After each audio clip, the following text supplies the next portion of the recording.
5월은 가정의 달입니다. 벌써 5월이 됐어요. 그리고 우리가 5월을 가정의 달로 이렇게 보냅니다. 우리가 이달에 특별히 우리의 가정을 더 깊이 생각하고 함께 기도했으면 좋겠어요. 그리고 오늘 그런 마음으로 제가 이 말씀을 이렇게 정했습니다. 그리고 오늘 제목은 함께 다시 세워지는 가정, 그렇게 제가 제목을 정했는데요. 솔직히 말하면 가정이 제일 편해야 하는데 가정이 제일 어려운 경우가 있죠. 가까우니까 더 부딪히고 사랑해야 하는데 더 상처를 주고, 그래서 우리는 늘 이렇게 생각합니다. 내가 더 잘해야지, 내가 더 참고 노력해야지. 그런데 잘 안 되죠. 오늘 말씀을 보면 하나님은 더 노력해라 라고 말씀하지 않으시고요, 오히려 이렇게 말씀하지 않으십니까? 자녀들아, 주 안에서 부모에게 순종하라. 여기서 중요한 말씀이 주 안에서예요. 주 안에서. 자녀가 주 안에서, 또 부모도 마찬가지입니다. 부모도 주 안에서 자녀를 사랑하고 자녀를 노하지 않게 하고, 또 주 안에서 그 주의 그 말씀, 주의 교훈, 그리고 훈계로 양육해야 되는 것이죠. 그러면서 우리가 이 가정을 생각할 때 먼저 생각해야 되는 것은 하나님과의 관계라는 것이에요.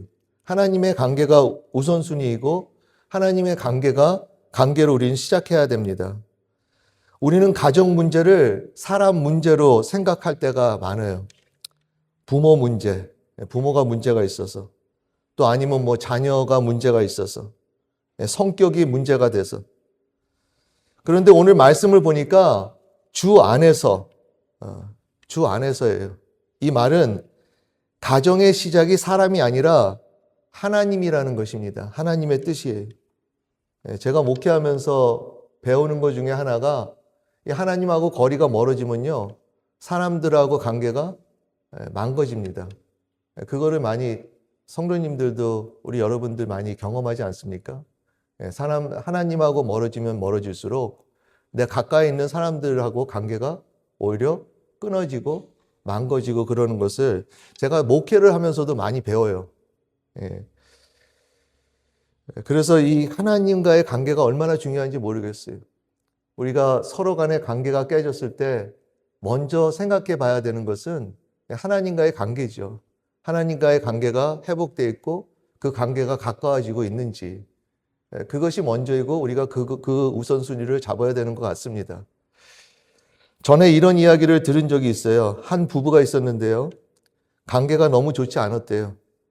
그래서 그 부부가 매일 다퉜다고 합니다. 서로를 향해 계속 잘못을 지적했대요. 남편은 아내의 잘못을 이야기하고 아내는 또 남편의 잘못을 이야기하고, 그러다 보니까 점점점 그 상황이 나빠져서 마음이 멀어지고 결국은 이혼까지 생각했다고 합니다. 그런데 그때 어느 날 그 아내가 그 교회 수련회에 참석하게 되었어요. 그 수련회에서 아내가 하나님 앞에 깊이 회개를 하게 되었다고 합니다. 하나님의 사랑을 다시 경험했대요. 하나님께 회개하고 하나님 사랑을 경험하고 하나님을 새롭게 만나니까 완전히 변했다라는 거예요. 그 모습이 변했어요. 그래서 집으로 돌아왔는데 남편이 보기에도 그 아내가 분명히 달라진 모습이었다고 합니다. 말이 아니라 아내의 태도와 눈빛이 달라졌대요. 그 모습을 보면서 남편이 놀랬고, 그리고 그 남편도 교회를 다니지 않았지만 그때부터 교회를 나가기 시작했고, 그리고 그가 하나님을 섬기면서 하나님을 만나면서 또 변화되었다는 그런 해피 엔딩 스토리를 제가 들은 적이 있어요. 그리고 이 부부는 다시 회복되어서 가정을 이루게 되었다고 합니다. 이 이야기를 보면 한 가지가 분명해요. 이 부부가 회복된 이유는 서로를 바꿔서가 아니라 한 사람이 하나님께로 돌아갔기 때문이에요. 그 아내가 하나님께 돌아가서 하나님을 새롭게 만나고 그 회개를 통해서 그 사랑을 경험하고 삶이 변하니까 그 가정이 행복해진 것입니다. 사람을 바꾸려고 할 때는 관계가 더 무너져요. 더 망가집니다. 그러나 하나님께로 돌아갈 때 관계가 살아나지 않습니까?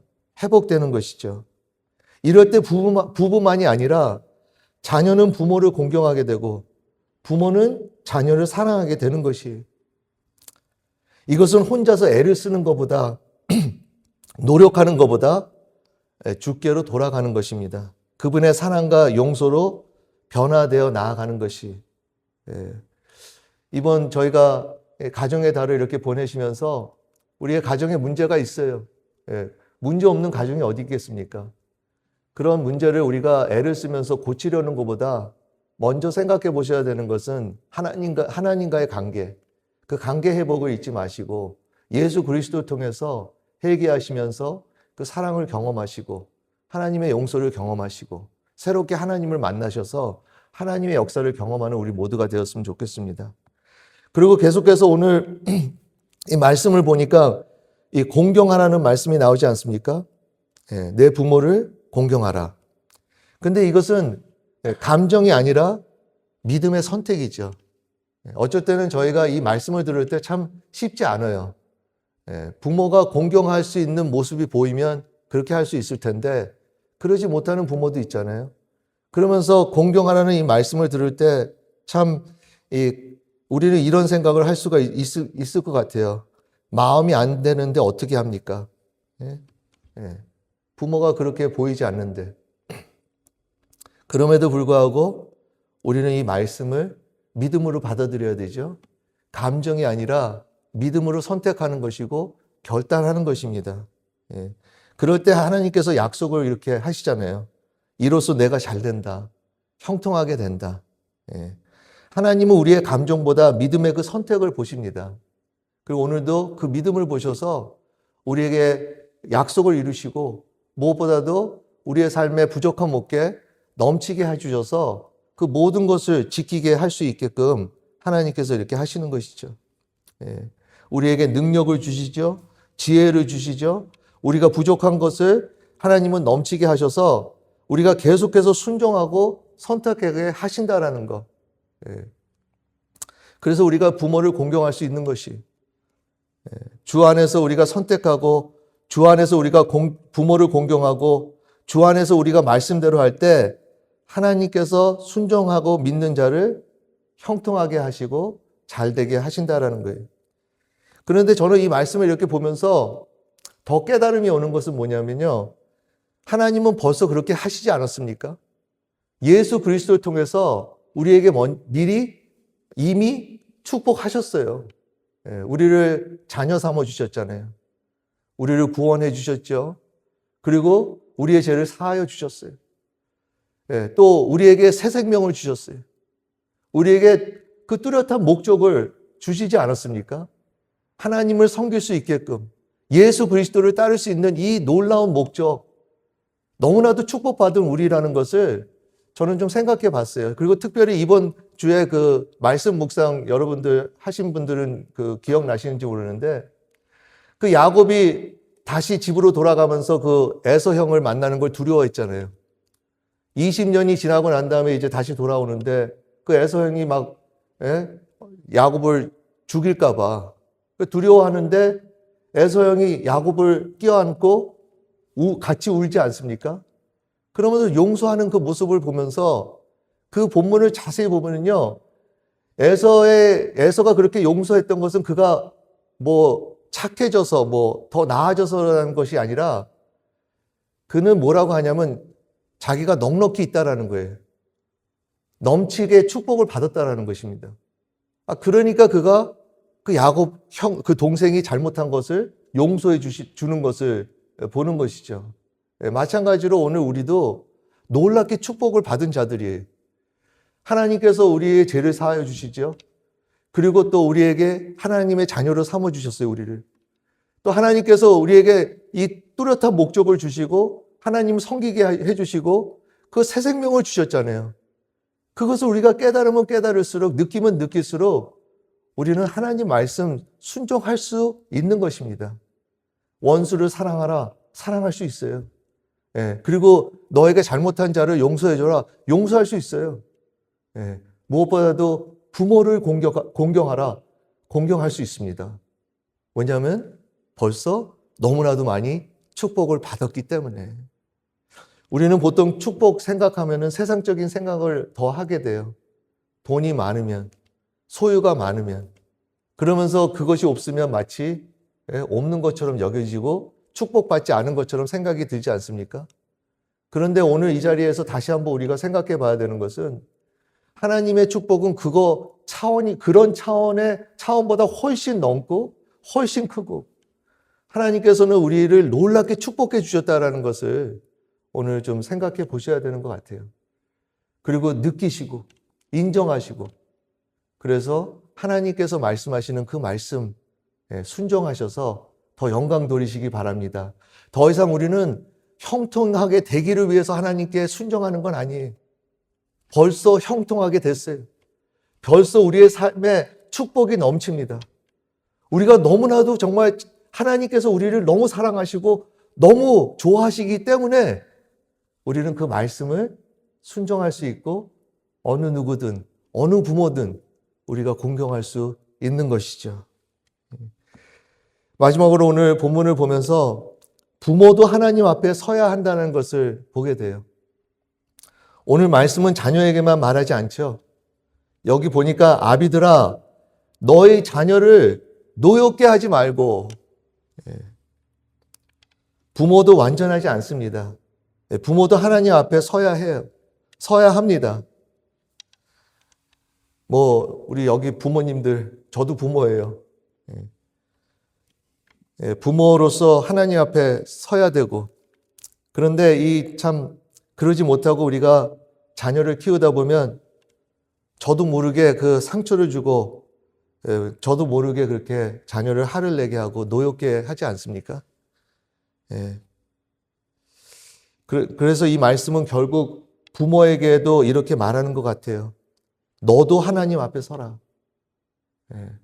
자녀만이 아니라 너도 하나님 앞에 서고 주 안으로 돌아가라.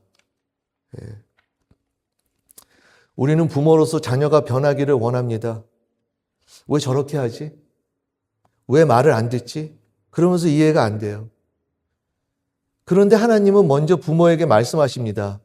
자녀를 노엽게 하지 말라. 이 말씀은 단순히 화내지 말라는 것은 아니에요. 우리가 화를 낼 수도 있어요. 그러나 자녀의 마음을 무너뜨리지 말라는 것이죠. 그 관계를 다치게 하지 말아라. 그 관계가 닫혔을 때, 그 클로즈 됐을 때 어떤 현상이 일어납니까? 자녀들이 어느덧 우리에게 말을 안 하잖아요. 말하길 불편해하고.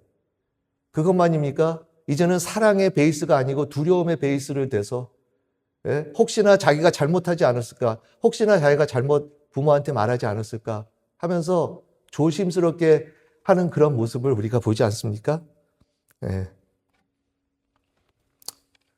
생각해 보면 자녀가 상처를 받는 이유 중 하나는 부모의 말과 태도 때문일 때가 많습니다. 그래서 하나님은 부모에게 이렇게 말씀하시는 것 같아요. 자녀를 바꾸려고 하기 전에 내 자신이 먼저 하나님 앞에 서라. 부모도 하나님과의 관계 안에 들어가야 합니다. 부모도 회개해야 해요. 부모도 하나님의 은혜 안에서 변화되어야 됩니다. 그럴 때 비로소 자녀를 주의 교훈과 훈계로 우리가 양육할 수 있는 것이. 저도 이 말씀을 하면서 저한테도 굉장히 도전이 됩니다. 저도 부모로서 참 그 역할을 제대로 못할 때가 있는 것 같아요. 근데 하나님께서 오늘 우리 모두에게 너도 하나님 앞에 서라. 그리고 그 주 안으로 돌아가라고 지금 하고 있습니다. 말로 가르치는 것이 아니라 삶으로 보여주는 것이, 우리는 말로 가르치려고 하지만 자녀는 부모의 말을 듣기보다 부모의 모습을 따라갑니다.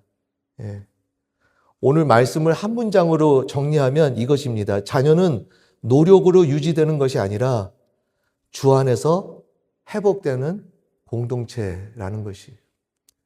우리 가정을 우리가 애쓰면서 고치려는 것보다 먼저 해야 되는 것은 주 안으로 돌아가고 주 안에서 회복되고, 그리고 우리가 하나님을 새롭게 만날 때 그럴 때 하나님께서 우리 대신 그 가정을 세워주시는 것이죠. 더 든든하게, 튼튼하게. 그리고 하나님께서 우리 가정에 더 사랑을 넘치게 하시는 것입니다. 이러한 은혜가 우리 각 가정마다 더 넘치기를 바랍니다. 이번 가정의 달을 맞으면서 가정을 정말 그 문제들 많이 있어요. 그런 문제들 해결하기 전보다 먼저 주님을 바라보시고 그 십자가를 통해서 하나님의 사랑을 새롭게 느끼시고 더욱더 하나님을 새롭게 만나셔서 하나님의 놀라운 역사를 계속 경험하는 우리 모두 되기를 간절히 바랍니다. 다 함께 기도하시겠습니다. 하나님 아버지, 우리가 우리의 가정을 붙잡는 것이 아니라 주님이 우리의 가정을 다시 세워주시옵소서. 우리의 관계가 주 안에서 다시 시작되게 하여 주시옵소서. 상처 준 것과 상처 받은 것들을 주님께 내려놓습니다. 주님의 사랑으로 다시 회복되게 하여 주시옵소서. 예수 그리스도의 이름으로 기도드립니다. 아멘.